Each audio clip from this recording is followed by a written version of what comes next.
नमस्कार दोस्तों, एक बार फिर से आप सभी का आपके अपने यूट्यूब चैनल यूपी एग्जाम मंत्रा पे स्वागत है। जो भी साथी हमारी इन्वायरमेंट और इकोलॉजी की सीरीज़ फॉलो कर रहे हैं उनको पता होगा कि हम लोग बहुत ही बेहतरीन तरीके से यूपी लेखपाल मुख्य परीक्षा 2026 के लिए इन्वायरमेंट और इकोलॉजी को कर चुके हैं। और अब हमारी लास्ट कुछ क्लासेस हो रही हैं। अब कुछ ही क्लासेस में आपका इन्वायरमेंट और इकोलॉजी ख़त्म हो जाएगा। यही पोल्यूशन वाला जो बचा है हमारा चैप्टर यही है। और बेसिकली इसमें जो सबसे बड़ा है इसमें वो वायु प्रदूषण और जल प्रदूषण था। वायु प्रदूषण हम पढ़ चुके हैं, जल प्रदूषण है। इसके बाद छोटे छोटे टॉपिक्स हैं, वहाँ से क्वेश्चन बहुत कम आते हैं। ठीक है, तो आज की क्लास में जो हम पढ़ने वाले हैं वो होगा हमारा जल प्रदूषण। पीडीएफ आपको टेलीग्राम पे मिल जाती हैं और टेस्ट देना है तो हमारी वेबसाइट पे विजिट करिए, वहाँ पे सारे टेस्ट आप लोगों के लिए फ्री में हैं। ठीक है, ज़्यादा डिस्कशन ना करते हुए सीधे क्लास पे चलते हैं। तो आज की क्लास में हम क्या पढ़ने वाले हैं? आज की क्लास में हम पढ़ने वाले हैं जल प्रदूषण। तो जल प्रदूषण क्या है? तो हम जब प्रदूषण सबसे पहले जब हम प्रदूषण पढ़ रहे थे तभी हमने आपको बताया था कि प्रदूषण का मतलब क्या है। प्रदूषण का मतलब है गंदगी। गंदगी के मतलब जो चीज़ जैसी है इन्वायरमेंट में उसमें छेड़खानी होना, यानी कि उसकी जो क्वालिटीज़ हैं, उसकी जो विशेषताएं हैं, उसके जो गुणधर्म हैं, उसमें जो हैं हमारे यानी कि मानव के द्वारा या फिर प्रकृति के द्वारा जो है उसकी क्वालिटीज़ में परिवर्तन हो जाता है। कौन सी क्वालिटीज़ में? जैसे भौतिक क्वालिटीज़ हो गई, उसके भौतिक गुण हो गए, रासायनिक गुण, या फिर उसके जैविक गुणों में परिवर्तन हो जाना ही क्या कहलाता है? प्रदूषण कहलाता है। अब यही चीज़ अगर जल के साथ हो जाएगी, जल है हमारे आपके लिए बहुत ही इंपॉर्टेंट है। कहा जाता है कि जल ही जीवन है। तो जल की जो भौतिक रासायनिक संरचना है फिर उसकी जैविक गुणों में परिवर्तन हो जाना। कैसे परिवर्तन होगा? चाहे हम कोई कांड कर दें या प्रकृति कोई कांड कर दे। ठीक है, प्राकृतिक रूप से भी हो सकता है, मानव रूप से भी हो सकता है। ठीक है, और ये जो परिवर्तन होता है ये क्या होता है? जीव जंतुओं के लिए यानी कि हमारे सबके लिए, हमारे पूरे इन्वायरमेंट के लिए अगर जल प्रदूषित हो रहा है, जल में परिवर्तन हो रहा है इसकी क्वालिटीज़ में, ठीक है, जैसा उसको होना चाहिए वैसा नहीं है, तो क्या होता है? ये हमारे लिए हानिकारक होता है पूरे जैविक समुदाय के लिए। तो बेसिकली एक लाइन में समझे जल प्रदूषण क्या है। जल प्रदूषण का मतलब जल का गंदा होना। गंदा होने का क्या मतलब है? उसकी भौतिक रासायनिक जैविक गुणों में परिवर्तन होना। ठीक है, परिभाषा आपसे पूछता नहीं है ना, तो परिभाषा पूछेगा। ठीक है, परिभाषा कहीं नहीं पूछी जाती है आपके एग्जाम में, तो आपके एग्जाम में जो पूछा जाता है वही। तो बस इतना समझ लीजिए कि जल का गंदा होना मतलब कि जल ही का प्रदूषण कहलाता है, जल का गंदा होना। ठीक है, अब हम मेन पॉइंट पे चलते हैं जो कि हमें आज की क्लास में समझना है, जहाँ से हमारे लिए क्वेश्चन आते हैं। जल प्रदूषण में जो सबसे इंपॉर्टेंट टॉपिक होता है वो होता है सुपोषण। क्या होता है?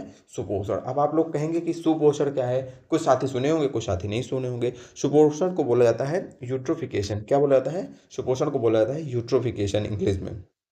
ठीक है, और जो यूट्रोफिकेशन है ये आपके लिए सबसे महत्वपूर्ण है समझने के लिए। देखिए हम यहाँ पे समझाते हैं आपको, पीपीटी में लिखा है, पहले समझ लीजिए सारी चीज़ों को। ठीक है, देखिए यूट्रोफिकेशन क्या है, यानी कि सुपोषण क्या है। सुपोषण सुनने में बड़ा अच्छा शब्द लग रहा है। ठीक है, सुपोषण का मतलब है, एक लाइन में बताएं तो सुपोषण का मतलब है कि कहीं पोषण, पोषक तत्वों की वृद्धि हो जाना।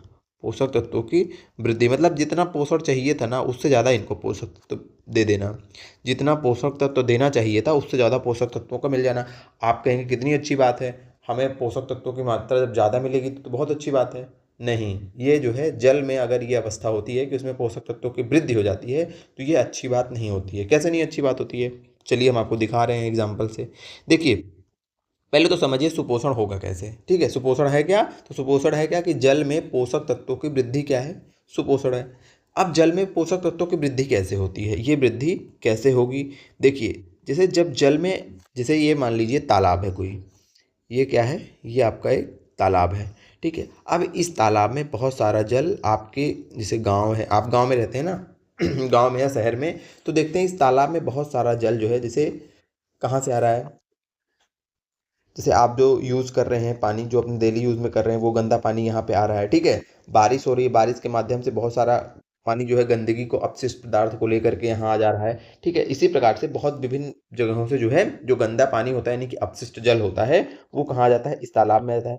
अब जब ये गंदा पानी आता है ना तो ये अपशिष्ट जल अपने साथ जो है, ये अपशिष्ट जल क्या करता है? ये जो है गंदा पानी अपने साथ बहुत सारे पोषक तत्वों को भी लेके आता है।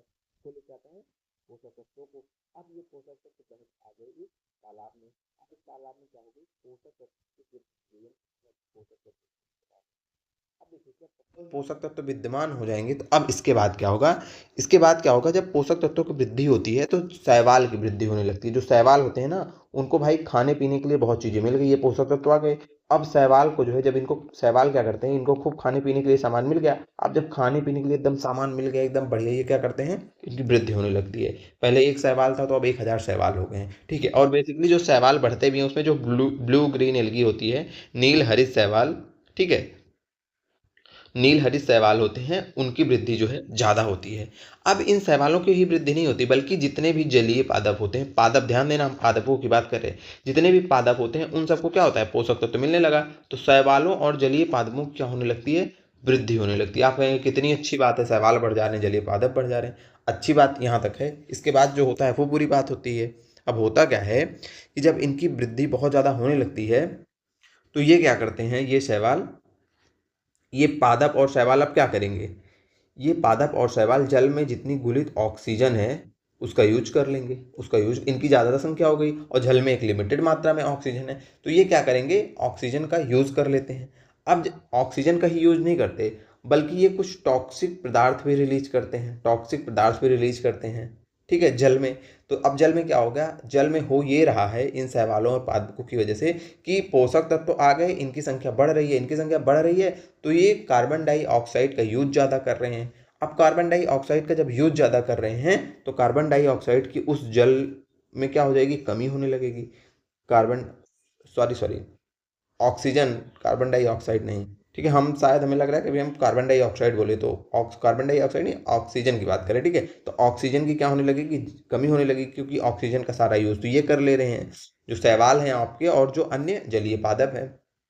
ऑक्सीजन की कमी हो रही है और साथ में इनके द्वारा बहुत सारे टॉक्सिक पदार्थों को, यानी कि जहरीले पदार्थों को भी जल में छोड़ा जा रहा है। अब क्या होगा, इसका दुष्प्रभाव पड़ता है जो जलीय जंतु हैं, जो जलीय जंतु हैं इनके ऊपर क्या पड़ने लगता है, दुष्प्रभाव। अब इन बेचारों के लिए बचती ही नहीं ऑक्सीजन, इन जलीय जंतुओं के लिए क्या नहीं बचती, ऑक्सीजन तो बचती नहीं, ऊपर से बहुत सारे जहरीले पदार्थों को भी इनका सेवन करने को मिल रहा है, ठीक है। अब क्या होगा, अब ये जलीय जंतु जो हैं ये क्या होने लगते हैं, नष्ट होने लगते हैं उस जलीय सिस्टम से जहाँ पे ऐसी स्थिति उत्पन्न हो गई। तो जलीय जंतुओं को क्या होने लगता है, ये मरने लगते हैं। अब जब जलीय जंतु मरने लगें तो क्या हो जाती है, वहाँ की जैव विविधता का ह्रास होने लगता है, यानी कि जैव विविधता भी घटने लगती है। तो अब आप समझ गए कि सुपोषण जो है कैसे जो है हानिकारक है। सुपोषण सुनने में तो अच्छा लग रहा है, पोषक तत्वों की वृद्धि, ठीक है, तो समझ गए पूरी सुपोषण की कहानी।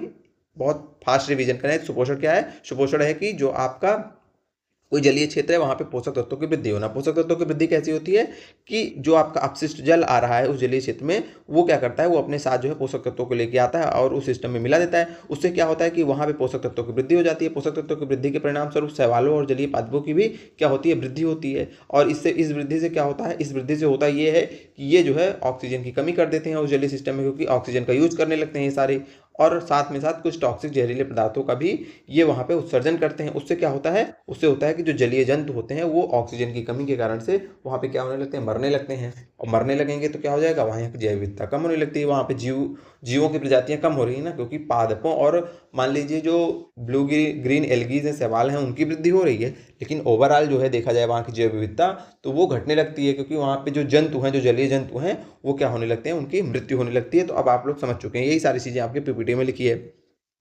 कि जल में प्रदूषण का व्यापक समस्या है। जल में प्रदूषण एक व्यापक समस्या है जो अनेक प्रकार के प्रदूषकों से फैलती है। जल में जब जैविक तथा अजैविक दोनों प्रकार के पोषक तत्वों की वृद्धि हो जाती है तो इस घटना को सुपोषण करते हैं। पोषक तत्वों की वृद्धि मतलब सुपोषण, ठीक है। जितनी चीज़ें हम फोकस कर रहे हैं केवल उतनी चीज़ें यहाँ पे याद करिएगा। पोषक तत्वों की वृद्धि का मतलब सुपोषण, ठीक है। अब अपशिष्ट जल और कार्बनिक जमाव से जलाशयों की पोषक मात्रा बढ़ जाती है, हमने बताया, ठीक है। वहाँ पे अपशिष्ट आ रहा है तो जो जलाशय हैं वहाँ पे पोषक तत्वों की मात्रा बढ़ जा रही है। इससे क्या होता है, शैवालों का विकास होता है, जिसे शैवाल बूम कहते हैं। बूम हो गया, शैवालों को बहुत ज़्यादा खटाखट खटाखट बढ़ने लगते हैं तो क्या होता है, हम बोलते हैं बूम, ठीक है, शैवालों का बूम हो गया वहाँ के। अब रात में शैवाल और जलीय पौधे अधिकांश ऑक्सीजन का श्वसन में यूज कर लेते हैं, ठीक है, और विषैले तत्वों को भी छोड़ते हैं, जिससे ऑक्सीजन के अभाव में जलीय जंतु मरने लगते हैं और जैव विविधता का नाश होता है। सारी चीज़ें हम आपको एकदम बढ़िया से समझा दिए। ये वही चीज़ें बनी है जिसको हमने यहाँ पे समझाया एक माइंड मैप के लिए। जैसे देखिए, ये सारी गंदगी का स्रोत है, ये जल प्रदूषण कर रहा है जलाशय में आकर के। यहाँ पे पोषक तत्वों जैसे नाइट्रोजन और फास्फोरस की वृद्धि हो रही है। कारण क्या हो रहा है, शैवाल और जलीय पौधों की वृद्धि हो रही है। जलाशय की पूरी सतह पे ये फैल जाते हैं। देखते होंगे आपके अगल बगल कोई तालाब होता है, देखते हैं पूरा तालाब से ऊपर से देखते होंगे, वहाँ पे क्या है, पूरा वो हरा हरा दिखता है। तो ये वही है, वहाँ पे शैवाल बूम हुआ है, वहाँ पे यूट्रिफिकेशन की अवस्था है। वहाँ पे आप देखेंगे तो उसमें कोई जलीय जंतु आपको मिलेगा नहीं, बस वही शैवाल ही मिलेंगे पूरे हरे हरे, ठीक है। तो ये चीज़ें हैं। अब अगला जो हमारा इम्पॉर्टेंट है आपके जल प्रदूषण से जो अगला जो सबसे इम्पॉर्टेंट टॉपिक है वो है BOD, बायोलॉजिकल ऑक्सीजन डिमांड। ये अब सबसे मोस्ट है, यहाँ से भी क्वेश्चन आता है। देखिए इसकी कहानी भी मिलती जुलती है, इसको भी हम आपको पहले समझाते हैं, ठीक है, समझिएगा। बहुत अच्छा टॉपिक है ये भी। देखिए हम जल आपके पूरे कोर्स में केवल वही चीज़ें पढ़ा रहे हैं जहाँ से कि पेपर में क्वेश्चन आएंगे और आने की संभावना है, फर्जी में चीज़ें नहीं पढ़ाई जा रही हैं।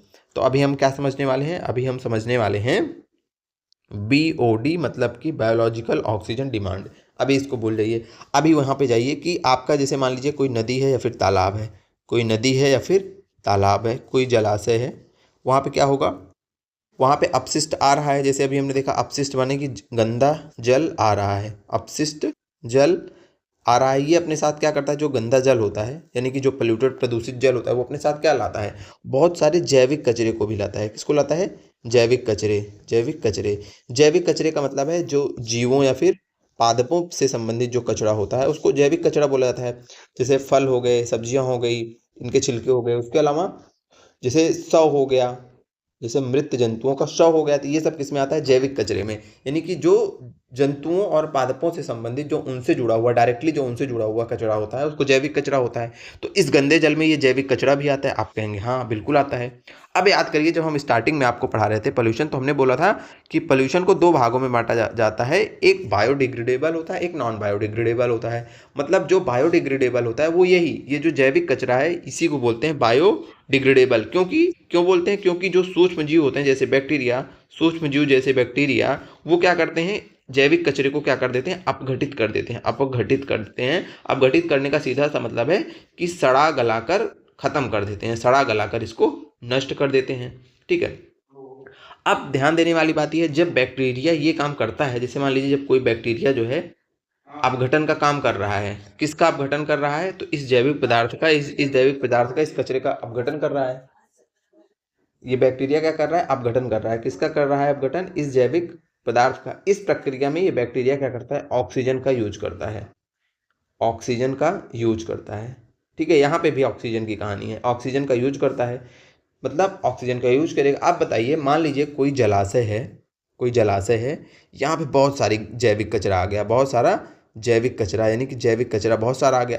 तो यहाँ पे बहुत सारे बैक्टीरिया जुट जाएंगे इनका अपघटन करने में, अपघटन करने में, अपघटन करने में। जितने ज़्यादा बैक्टीरिया, मतलब जितना ज़्यादा ये काम करेंगे, जितना ज़्यादा अपघटन करेंगे, उतना ज़्यादा इनको ऑक्सीजन चाहिए, क्योंकि इस प्रक्रिया में अपघटन जब करते हैं तो उनको ऑक्सीजन चाहिए होती है, ऑक्सीजन का यूज करते हैं वो।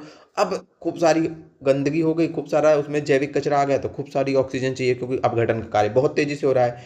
तो उस सिस्टम में, इस सिस्टम में जो ऑक्सीजन, जैसे इस सिस्टम, ये जो आपका जल है इसमें ऑक्सीजन होती है ना, ऑक्सीजन होती है, तो ये ऑक्सीजन का यूज करने लगते हैं, ये ऑक्सीजन का यूज करने लगते हैं। यानी कि जब कचरा यहाँ पे बढ़ेगा इस सिस्टम में, तो ऑक्सीजन की डिमांड भी बढ़ेगी कि नहीं बढ़ेगी, बताइए। डिमांड, मांग बढ़ेगी कि नहीं बढ़ेगी। कचरा ज़्यादा तो बैक्टीरिया ज़्यादा मात्रा में अपघटन करेंगे, ज़्यादा मात्रा में अपघटन करेंगे, ज़्यादा ऑक्सीजन चाहिए, ज़्यादा ऑक्सीजन के चाहिए, तो ऑक्सीजन की मांग बढ़ रही है कि नहीं बढ़ रही है, तो आप कहेंगे हाँ बढ़ रही है।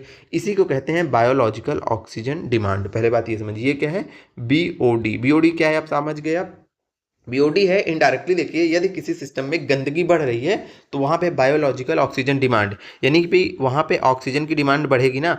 कहीं पे अगर जैविक कचरा बढ़ रहा है, किसी जलीय सिस्टम में जैविक कचरा बढ़ रहा है, तो वहाँ पे ऑक्सीजन की डिमांड बढ़ेगी कि नहीं। अब आप बताइए, आप कहेंगे हाँ बढ़ेगी। क्यों बढ़ेगी, क्योंकि उस जैविक कचरे को अपघटित करने के लिए, सड़ा गला के नष्ट करने के लिए बैक्टीरिया को काम करना पड़ेगा। अब जब बैक्टीरिया को काम करना पड़ेगा तो उनको ऑक्सीजन चाहिए, तो जितनी गंदगी उतना ज़्यादा बैक्टीरिया काम करेंगे, उतने ज़्यादा ऑक्सीजन लगेगा। ऑक्सीजन लगने का मतलब है कि उतना ज़्यादा ऑक्सीजन की डिमांड होगी।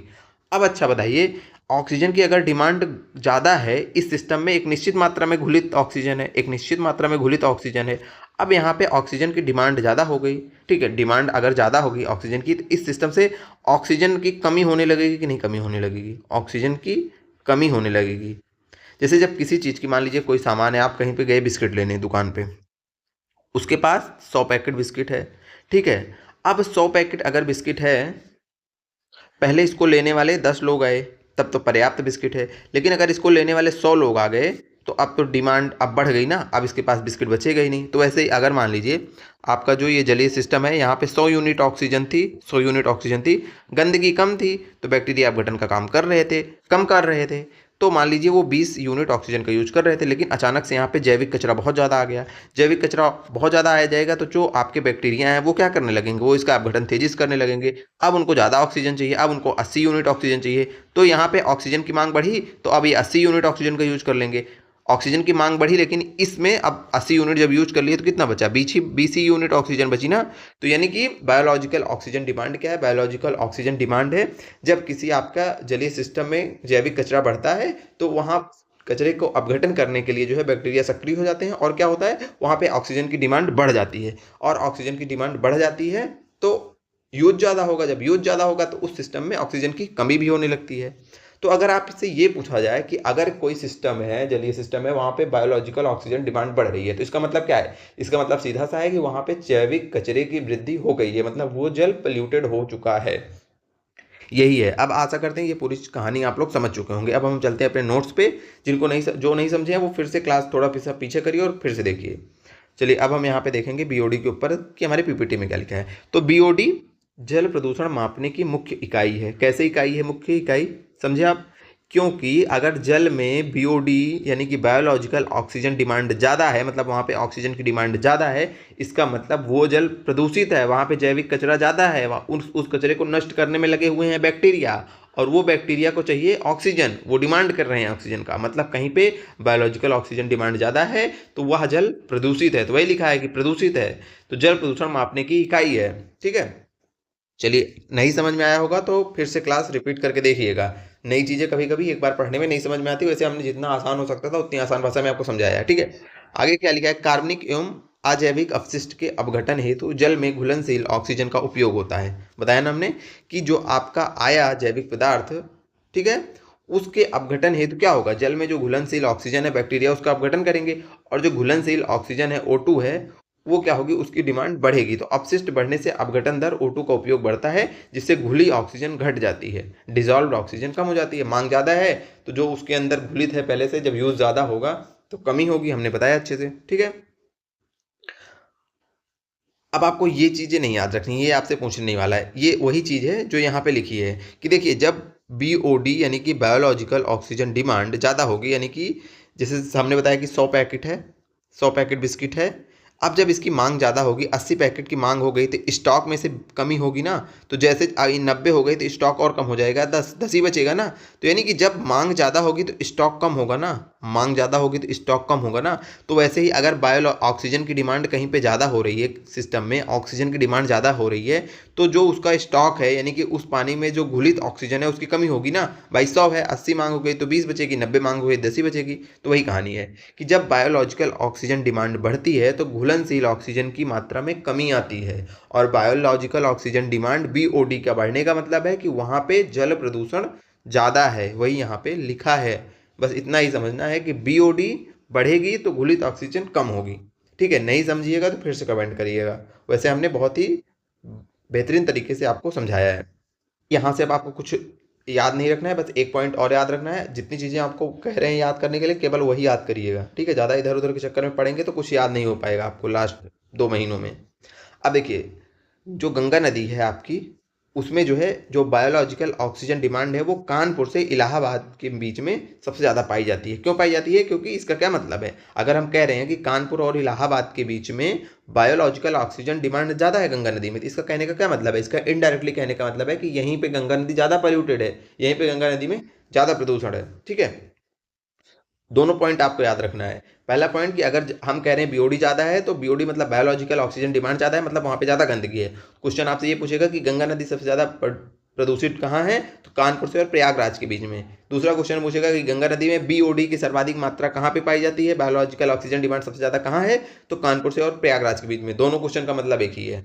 ठीक है, अब चलिए बढ़ते हैं। बायोलॉजिकल ऑक्सीजन डिमांड हम आशा करते हैं आप बहुत बेहतरीन तरीके से समझ चुके होंगे। हमने 2 अभी प्रमुख टॉपिक्स पे चर्चा की। पहला टॉपिक क्या था, पहला टॉपिक हमारा था आपकी सुपोषण, और दूसरा टॉपिक था जो हमारा ये आपका बायोलॉजिकल ऑक्सीजन डिमांड। अब आशा करते हैं दोनों चीज़ आप लोग समझ चुके होंगे। अब कुछ वन लाइनर टाइप के हैं। अब इसमें जो भी चीज़ें हाईलाइट कर रहे हैं केवल आपको वही याद रखना है। पहला याद करना है आर्सेनिक के बारे में हम देखेंगे कुछ। ठीक है, तो आर्सेनिक जो है जो आपका भूमिगत जल होता है, जो जमीन के नीचे जो हमारा जल है, जमीन के नीचे जो है जो जल रखा है, रिजर्व वाटर है, जमीन के नीचे जो भूमिगत जल है, उसको प्रदूषित करने वाला एक प्रमुख जो है प्रदूषक है उसको हम आर्सेनिक बोलते हैं। क्या बोलते हैं? आर्सेनिक। तो याद रखना है कि आर्सेनिक जो है भूमिगत जल को दूषित करने वाला एक मुख्य अजैविक प्रदूषक है। ठीक है, जैविक प्रदूषक का हमने बताया। जैविक क्या होता है? जैविक मतलब जो जीव जंतुओं से संबंधित है वो जैविक है, और जो जीव जंतुओं से जो नहीं की जो लिविंग लिविंग मतलब जीवित लिविंग चीज़ों से जो संबंधित है, जिनमें जीवन होता है, जो चीज़ें उनसे संबंधित है उनको जैविक बोला जाता है। और जो चीज़ें जिन जीवन से नहीं संबंधित है यानी कि उसको अजैविक बोला जाता है। जब आर्सेनिक बोल रहे हैं, सोना चांदी लोहा, इसमें जीवन है नहीं ना, तो ये सब अजैविक हैं। सीसा, ये सब अजैविक हैं। जैविक का मतलब है कि पेड़ पौधे, पत्तियां, पेड़ों की छाल और डेड बॉडी, ये सब जैविक है इनडायरेक्टली, क्योंकि ये जीवित चीज़ों से संबंधित है। तो अजैविक प्रदूषक है आर्सेनिक। इसके यही लाइन याद रखनी है कि भूमिगत जल को आपसे पूछेगा कि निम्न में से भूमिगत जल को दूषित करने वाला मुख्य अजैविक प्रदूषक कौन सा है, और उसमें एक ऑप्शन होगा आर्सेनिक, उसी को आपको चूज करना होगा। उसके बाद नीचे की कोई चीज़ नहीं याद करनी, एक बार पढ़ लीजिएगा पीपीटी से कि ये पाया कहाँ जाता है स्रोत। तो ये प्राकृतिक रूप से ज्वालामुखी वाष्पों, समुद्र जल, खनिज जल और बेडरॉक में पाया जाता है। जल के अत्यधिक दोहन से इसका निश्चालन जो है बढ़ता है। कुछ नहीं याद करना है, बस एक लाइन ये याद करनी है आपको, ठीक है, यहाँ से। उसके बाद देखिए, जो अब धान की जो फसल होती है ना, वो आर्सेनिक का अवशोषण करती है, और इससे दुष्प्रभाव क्या होता है, जैसे हमने डीडीटी के बारे में पढ़ा था कि डीडीटी का जो है क्या होता है, खाद्य श्रृंखला में जैसे जैसे हम बढ़ते जाते हैं, जैसे डीडीटी क्या है, कीटनाशक है, उसको हमने डाला, फिर वो फसल में गया, फसल से आगे मनुष्य में ट्रांसफर हो जाता है ना। तो वैसे ही ये भी है। आर्सेनिक क्या है, धान की जो फसल होती है इसको अवशोषित कर लेती है। जैसे आर्सेनिक है, आपके वाटर में आर्सेनिक है, वो वाटर जो है आपने सिंचाई किया, वो धान में चला गया, ठीक है। धान क्या करेगा, उस आर्सेनिक को अपने अंदर सोख लेगा, फिर वो आर्सेनिक क्या जो उसको खाएगा, जो धान को, उसके अंदर ट्रांसफर होगा, यानी कि आगे की खाद्य श्रृंखला में ट्रांसफर होता है। बस ये चीज़ है। अब यहाँ से ये पॉइंट याद रखना है कि आर्सेनिक से प्रदूषित जल का जो पहला मामला आया, वो सबसे पहले भारत में 1983 में पश्चिम बंगाल में आया। और जो ये एरिया है आपका पश्चिम बंगाल वाला एरिया, झारखंड बिहार वाला एरिया, और इधर आपका बांग्लादेश, इस साइड का जो एरिया है ये पूरा आर्सेनिक प्रदूषण से बहुत ज़्यादा प्रभावित है। यहाँ का जल जो है वो आर्सेनिक से बहुत ज़्यादा प्रदूषित है, ठीक है। भारत के गंगा, ब्रह्मपुत्र और बांग्लादेश के पद्मा, मेघना के मैदानी इलाके जो हैं आर्सेनिक प्रदूषण से सबसे ज़्यादा प्रभावित हैं। तो ये 2 पॉइंट, इस यहाँ से 3 पॉइंट आपको याद रखना है। पहला ये, दूसरा धान का जो धान की फसल होती है वो इसको अवशोषित करती है। तीसरा ये कि भारत में प्रथम मामला कब आया। चौथा ये, और जो आपको इतने राज्यों को भी नहीं याद रखना है, हम बता रहे हैं कौन कौन से राज्य को आपको याद करना है जहाँ से क्वेश्चन आएगा, वही जिसको हाईलाइट कर रहे हैं। पश्चिम बंगाल, झारखंड, बिहार, और आपका ये वाला जो पूरा रीजन है बांग्लादेश, पद्मा मेघना, ठीक है, या फिर गंगा ब्रह्मपुत्र। इतने टॉपिक जो है, इतने जो है पॉइंट आपके दिमाग में होने चाहिए बस यहाँ से। और ये वाला 1983 में पश्चिम बंगाल, ठीक है, पहला मामला यहाँ पे आर्सेनिक प्रदूषित जल का आया, और धान के बारे में पढ़ना है, ठीक है। इसमें यही इतने जितने हाईलाइटेड है, इतनी चीज़ें आपको याद रखनी है। अगली जो इंपॉर्टेंट चीज़ याद रखनी है कि आर्सेनिक जो होता है ना, ये बहुत सारी बीमारियों को उत्पन्न करता है, बहुत सारी बीमारियों को उत्पन्न करता है, जिसमें जब भी आपसे क्वेश्चन पूछा जाएगा देखिएगा वो यही रहेगा, ब्लैक फुट। सब बीमारियां हैं लेकिन जो सबसे प्रमुख है वो है ब्लैक फुट। तो आर्सेनिक से उत्पन्न होने वाली जो सबसे प्रमुख बीमारी है उसी को आपको याद रखना है, ब्लैक फुट। क्वेश्चन अगर आएगा आर्सेनिक से जुड़ी हुई बीमारी का तो हम 100% कह रहे हैं यही पूछेगा, ब्लैक फुट पूछेगा।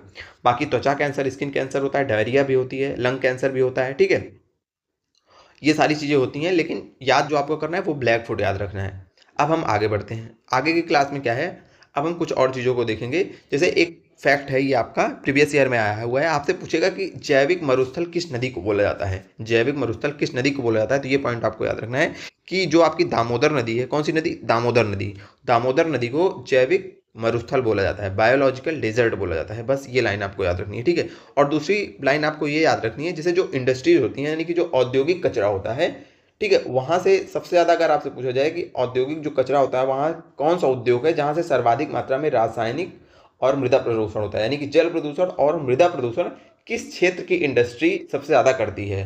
तो मतलब किस क्षेत्र के उद्योग जो है सबसे ज़्यादा मृदा प्रदूषण और आपका जल प्रदूषण करते हैं। तो वो जो चमड़ा उद्योग होता है, यानी कि लेदर इंडस्ट्री होती है, वो सबसे ज़्यादा जो है जल प्रदूषण और मृदा प्रदूषण में योगदान देती है। ये लाइन याद रखनी है, यही 2 चीज़ें आपको याद रखनी है। बाकी आपको पढ़ना होगा, पीपीटी में सारी चीज़ें लिखी हुई हैं, लेकिन हम पढ़ा और समझा वही रहे हैं जहाँ से पेपर में क्वेश्चन आएगा, और आएगा यही सब। देखिएगा अगर यहाँ से आएगा तो यही सब आएगा। अगला है फ्लोराइड। जैसे अभी हमने आर्सेनिक देखा, वैसे फ्लोराइड भी एक प्रमुख प्रदूषक है। ये क्या करता है, इसके बारे में याद करना है। जो सबसे इंपॉर्टेंट है वो कि इससे फ्लोरोसिस होता है। पहली चीज़, फ्लोराइड जो प्रदूषण होता है, जो प्रदूषक होता है, फ्लोराइड के कारण कौन सी बीमारी होती है, फ्लोरोसिस होती है, कुबड़ पीट होती है, नौकनी होता है, ठीक है। 3 चीज़ आपको याद रखनी है, फ्लोरोसिस, नौकनी और कुबरपेट। और सबसे इंपॉर्टेंट बोलें जो भूलना ही नहीं है, फ्लोरोसिस भूलना ही नहीं है, नॉकनी नहीं बोलना है। फ्लोरोसिस तो आप ऐसे ही नहीं बोलेंगे क्योंकि फ्लोराइड से जुड़ा है, फ्लोरोसिस, फ्लोरोसिस मतलब फ्लोराइड, देखते ही ऑप्शन याद आ जाएगा। नॉकनी नहीं बोलना है, ठीक है, नॉकनी। और कुबरपेट क्या है, तो जब आप फ्लोराइड आपके अंदर ज़्यादा चला जाएगा तो होता क्या है कि जो हड्डियाँ होती हैं, हड्डियों के जोड़ होते हैं, और आपकी जो वो होती है सर्वाइकल होती है, जो हड्डी रीढ़ की हड्डी होती है, वहाँ पे क्या होता है, जो जोड़ होते हैं छोटे छोटे वो मुड़ जाते हैं, ठीक है, वो बहुत कमज़ोर हो जाते हैं, कमज़ोर होने के कारण क्या होता है, मुड़ जाते हैं। और नॉक नी में भी ऐसे ही कुछ होता है, वो भी जो आपका जॉइंट होता है वो मुड़ जाता है, ठीक है। तो ये याद रखिएगा दोनों चीज़ें, नॉक नी, कुबरपेट और फ्लोरोसिस, और ये किस कारण होते हैं, तो ये फ्लोराइड से होते हैं, ठीक है। उसके बाद जो अगला हमारा समझने वाला पॉइंट है ये है जैव शौचालय प्रणाली। अब आप कहेंगे जैव शौचालय प्रणाली क्या है, तो इस प्रणाली का यूज होता है ट्रेन्स में। जैसे जो आपकी ट्रेन्स होती हैं, अब वर्तमान में उसमें बायो टॉयलेट्स का यूज हो रहा है। बायो टॉयलेट्स क्या होते हैं, कुछ नहीं होते, एकदम सिंपल सी बात है। जो बायो टॉयलेट्स होते हैं ना, इनके अंदर कुछ बैक्टीरिया होते हैं, ठीक है। इनके अंदर क्या होते हैं, इसमें जो बायो टॉयलेट्स हैं इसमें कुछ अवायवीय जीवाणु होते हैं, ठीक है। वो क्या करते हैं, जो इसमें अपशिष्ट होता है, जो अपशिष्ट जाता है टॉयलेट में, वो बैक्टीरिया उस अपशिष्ट को मीथेन गैस में और वाटर में कन्वर्ट कर देते हैं। बस आपको इतना याद रखना है। और मीथेन गैस वाष्पीकृत होकर निकल जाती है और पानी जो होता है वो कन्वर्ट हो जाता है क्लोरीन के माध्यम से, उसको साफ कर दिया जाता है, ठीक है। तो आपसे ये पूछेगा कि बायो टॉयलेट्स में जब अवायवीय जीवाणु जो होते हैं, वो जीवाणु जो उसको अपशिष्ट को जो है क्या करते हैं, अपघटन करते हैं, तो कौन सी गैस निर्मुक्त होती है, तो मीथेन निर्मुक्त होती है, आपको याद रखना है। या फिर प्रोडक्ट क्या आता है, तो मीथेन गैस प्लस वाटर, ये दो चीज बायो टॉयलेट्स के बारे में याद करना है, ठीक है। समझे ये चीज आप, जैसे जो आपका बायो टॉयलेट है इसके अंदर जो अपशिष्ट है, इस बायो टॉयलेट्स है क्या, तो जो ये अपशिष्ट है इस बायो टॉयलेट्स में होता ये है कि इस अपशिष्ट को नष्ट करने के लिए एक बैक्टीरिया होता है, वो बैक्टीरिया इस अपशिष्ट को कन्वर्ट कर देता है मीथेन में और वाटर में। बस यही चीज़ याद रखनी है। यही आपसे पूछेगा किस गैस में कन्वर्ट करता है, मीथेन, तो आपको मीथेन याद रखना है। इसमें जितनी चीज़ें थी ये भी हमारी हो गई। अब कुछ क्वेश्चन है, हमने उसका आंसर कर दिया है हाइड, क्योंकि आप आंसर पहले कमेंट में देंगे और कमेंट में देखने के देंगे, उसके बाद इन प्रश्नों का उत्तर आपको मिलेगा इस पीपीटी में। हमने यहाँ रखा है लेकिन हमने हाइड कर दिया है, इसलिए हाइड कर दिया है कि आप अभी इतनी देर में क्या पढ़े पता भी होना चाहिए। पहला क्वेश्चन है कि औद्योगिक मलबे से सर्वाधिक रासायनिक प्रदूषण होता है, मतलब किस टाइप के औद्योगिक मलबे से। चमड़ा उद्योग, कागज उद्योग, रेयान उद्योग, अभी जस्ट बताए हैं। दूसरा है निम्नलिखित में से कौन सा एक वायु प्रदूषण से संबंधित नहीं है। इसमें कुछ चीज़ें हैं जो वायु प्रदूषण से संबंधित नहीं है, बतानी है वही आपको कौन सी चीज़ है वायु प्रदूषण से जो संबंधित नहीं है, वो किसी अन्य प्रकार के प्रदूषण से संबंधित है। इसका भी डिस्कशन क्लास में सबसे पहला जो टॉपिक चर्चा किए थे वो इसी के बारे में किए थे। जो हमारा अगला है क्वेश्चन वो है कि नदी में जल प्रदूषण के निर्धारण के लिए घुली हुई मात्रा मापी जाती है। जल प्रदूषण का निर्धारण कौन करता है, जो हमने दूसरा टॉपिक पढ़ा वो था, ठीक है। अब जल प्रदूषण से जितने भी इंपॉर्टेंट क्वेश्चन थे हमने उसको देख लिए हैं। बाकी जल प्रदूषण, ठीक है, नदी जल संरक्षण के लिए और जल प्रदूषण के लिए क्या कार्य किया जा रहा है, क्या कुछ काम किए जा रहे हैं भारत सरकार के द्वारा, उसके लिए हम एक अलग क्लास लाएंगे, उसमें देखेंगे। अभी हम प्रदूषण पर हैं तो पहले प्रदूषण कंफर्म कर लेते। तो जल प्रदूषण में हमने इतनी चीजें देखी, आशा करते हैं आपको समझ में आ चुकी होंगी, ठीक है। जितनी चीजें इंपॉर्टेंट है, क्वेश्चन अगर जल प्रदूषण से आएगा तो यहीं से आएगा, इसके बाहर नहीं आएगा। अब हम आगे बढ़ते हैं आगे की क्लास में। अब हम चर्चा करेंगे ध्वनि प्रदूषण की। किसकी चर्चा करेंगे, ध्वनि प्रदूषण की। बहुत छोटा सा भी है, 2 मिनट का टॉपिक है। देखिए ध्वनि प्रदूषण क्या है, पहले समझिए ध्वनि क्या है। ध्वनि आपसे पूछे क्या है, तो कोई भी स्रोत है, कोई भी वस्तु है, वहां से जो आवाज़ उत्पन्न हो रही है, थोड़ा सा पेन का साइज बड़ा कर लें, तो आपका जैसे कोई भी वस्तु है, ठीक है, इस वस्तु से जो सामान्य आवाज़ उत्पन्न हो रही है, उसे क्या बोलते हैं, उसे बोलते हैं ध्वनि, ठीक है। ध्वनि उत्पन्न हो रही। बाकी ध्वनि के बारे में हम यहाँ पे नहीं पढ़ेंगे, ध्वनि है आपके फिजिक्स का टॉपिक, तो हम यहाँ पे भी ध्वनि प्रदूषण के बारे में चर्चा करेंगे, ठीक है। थोड़ा सा आपको साधारणता समझ के लिए बता रहे हैं कि वस्तु है कोई, उससे जो आवाज़ सामान्य आवाज़ निकल रही है उसे ध्वनि कहते हैं। जब ये आवाज़ बहुत तीव्र हो जाती है, यानी कि इसकी तीव्रता बढ़ जाती है, तो हम उसे क्या कहते हैं, उसे हम कहते हैं शोर, ठीक है, उसे हम क्या कहते हैं, शोर। और जब वातावरण में ये ध्यान न दिया जाए कि इस शोर का क्या दुष्प्रभाव पड़ने वाला है वातावरण में, और लगातार जो है शोर जो है वो किया जाता रहे, यानी कि बहुत तीव्र आवाज़ जो है उत्पन्न जब की जाती है, तो उसे ही क्या कहते हैं, ध्वनि प्रदूषण। ध्वनि प्रदूषण, जब बहुत तीव्र आवाज़ उत्पन्न की जाती है बिना वातावरण में उसके दुष्प्रभाव का अनुमान लगाए बगैर, तो उसे क्या कहते हैं, ध्वनि प्रदूषण कहते हैं, ठीक है। अब ध्वनि प्रदूषण के बारे में आपको कुछ पढ़ना नहीं है, बस 2-3 चीज़ें पढ़ना है। सबसे पहला कि जो ध्वनि को तीव्रता की मापने वाली इकाई है उसे डेसिबल बोलते हैं। उसे क्या बोलते हैं, उसे डेसिबल बोलते हैं। ये चीज़ आप लोग याद रखिएगा, इसमें लिखा है कि नहीं लिखा है, तो याद कर लीजिएगा कि डेसिबल बोलते हैं। ध्वनि इकाई जो होती है उसे क्या बोलते हैं, डेसिबल बोलते हैं। ये चीज़ आप लोग लिख लीजिएगा। और दूसरी चीज़ अब आपको याद रखनी है, क्वेश्चन यहाँ से आता है कि आपको विभिन्न स्रोतों को दे देगा कि जैसे क्वेश्चन में आएगा कि पत्तियों की जो सरसराहट होती है वहाँ से कितने डेसिबल की ध्वनि निकलती है। जो पत्तियां सरसराती हैं तो कितने डेसिबल वहाँ की आवाज़ निकलती है। या फिर क्वेश्चन आएगा आपसे कि जो हम फुसफुसाहट के साथ अगर बात कर रहे हैं तो उसका डेसिबल स्तर क्या होता है। तो इस चीज़ों को आपको याद रखना है। सबसे पहले पत्तियों की जो सरसराहट होती है उसकी ध्वनि तीव्रता कितनी होती है, उसकी 20 डीबी होती है। तो ये याद रखना है 20 डेसिबल। ठीक है, डेसिबल क्या है, तो डेसिबल ध्वनि तीव्रता को मापने की इकाई है। जैसे हमें वजन नापना है किलोग्राम में नापेंगे, ठीक है। किसी चीज़ का आयतन नापना है तो उसे कैसे मापते हैं, उसको नापते हैं हम लीटर में। तो वैसे ही अगर ध्वनि की तीव्रता नापनी है तो उसको किस में मापेंगे, उसको मापेंगे हम डेसिबल में। डेसिबल में इसको डीबी से लिखा जाता है।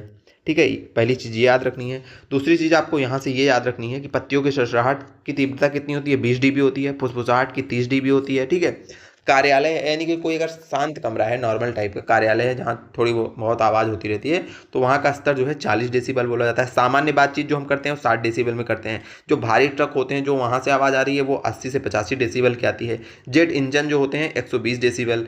जेट प्लेन जब उतरता है तो वहाँ से लगभग 120 डेसिबल की आवाज़ उत्पन्न होती है। ठीक है, जब रॉकेट कोई टेक ऑफ करता है, रॉकेट इंजन उड़ता है तो वहाँ से 180 डेसिबल की होती है। और जब जेट उतरता है तो वहाँ से 150। रॉकेट टेक ऑफ करता है, रॉकेट जब उड़ता है तो 180। नॉर्मल जेट इंजन जो है उनसे 120 डेसिबल। ये सारी चीज़ें आपको याद होनी चाहिए, प्रश्न यहाँ से आएगा। बाकी जो चर्चा थी हमने उसकी कर ली है। अब इसमें एक दो चीज़ें और हैं, जैसे सोनिक बूम क्या है, इसको एक सेकेंड ऐसे समझते हैं। देखिए, जैसे मान लीजिए कोई वस्तु है, कोई भी वस्तु है। वस्तु क्या है, मान लीजिए वो एक प्लेन है या फिर कोई जो है विमान है। ठीक है, कोई प्लेन है और बेसिकली ये जेट विमान होते हैं जो बहुत स्पीड से चलते हैं। और जब इनकी स्पीड जो है ये इतनी ज़्यादा हो जाती है, ध्वनि जो ध्वनि की स्पीड होती है, जब ध्वनि की स्पीड से ज़्यादा जो है इनकी गति हो जाती है, किसकी गति, इन जेट विमानों की, तो उस समय जो शोर उत्पन्न होता है बहुत तेज़ी से, उसे बोला जाता है सोनिक बूम। उसे क्या बोला जाता है, सोनिक बूम।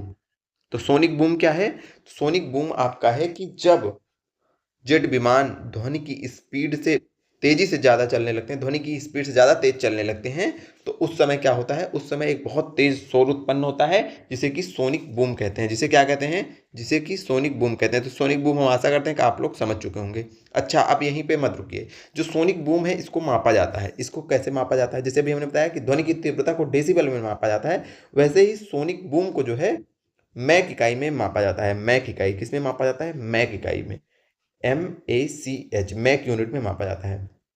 कैसे मापा जाता है, देखिए, अगर उस विमान की रफ्तार, ठीक है, जो विमान है उसकी रफ्तार जो है, अगर वो ध्वनि की स्पीड से चल रहा है, ठीक है, मतलब जितनी ध्वनि की स्पीड है उतनी, जितनी की ध्वनि की स्पीड होती है उतनी स्पीड से अगर चल रहा है, तो उसे क्या बोलते हैं, उसे हम बोलेंगे, तब उसकी स्पीड 1 मैक है, तब उसको क्या बोलेंगे, 1 मैक कहते हैं। उस शोर को, सॉरी, उस शोर को 1 मैक कहते हैं। ठीक है, और जब दुगनी है, जितनी ध्वनि की आप स्पीड होती है, यदि उस प्लेन, उस जेट की स्पीड उससे 2 गुना ज़्यादा है, तो हम बोलेंगे कि उसकी जो है वो 2 मैक है।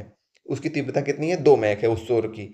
और जब 3 गुनी होगी तो हम बोलेंगे 3 मैक है। 4 गुनी होगी तो 4 मैक होंगे। बेसिकली जो ध्वनि की स्पीड है, ध्वनि की स्पीड है, उससे तुलना की जाती है आपके जेट की स्पीड की। और जब ध्वनि के बराबर है तो 1 मैक, 2 गुनी है तो 2 मैक, 3 गुनी है तो 3 मैक, 4 गुनी है तो 4 मैक हम बोलेंगे।